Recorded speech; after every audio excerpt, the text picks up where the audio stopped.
Peu importe le niveau scolaire de l'élève, celui-ci devrait être en mesure de saisir la portée des compétences qu'il est en train de développer. Les enseignants peuvent favoriser le développement des compétences transférables en utilisant des contextes et un vocabulaire qui correspondent au niveau de leurs élèves, tout en leur proposant des tâches qui facilitent leur compréhension. Que ce soit par le jeu, par l'enquête ou par l'expérience, la pensée critique et la résolution de problèmes sont souvent exploitées, bien que l'ensemble des compétences soient mises à profit en contexte d'apprentissage. Exemple 1. Dans la classe de maternelle jardin de Madame Blandine et Monsieur Grégory, les enfants sont encouragés à trouver des solutions créatives aux défis qui leur sont proposés dans différentes aires d'apprentissage.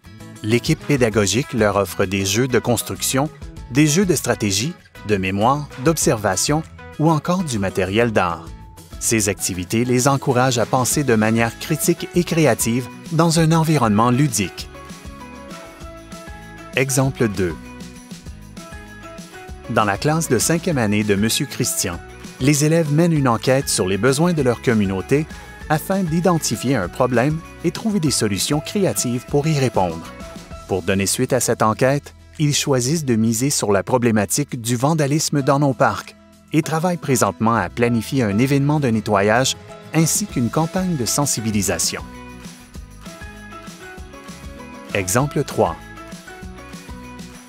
Dans le cours d'éducation physique de Madame Hassina, des élèves de 12e année participent à un débat, durant lequel chaque élève a la chance de prendre position et de défendre son point de vue sur la question suivante.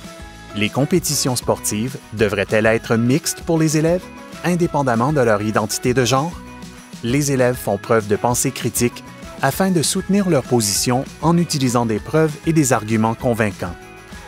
Il est donc important que les compétences transférables soient développées à tout âge, et ce, tout au long du cheminement scolaire de l'élève. À vous maintenant de réfléchir aux stratégies que vous pouvez mettre en place dans votre salle de classe.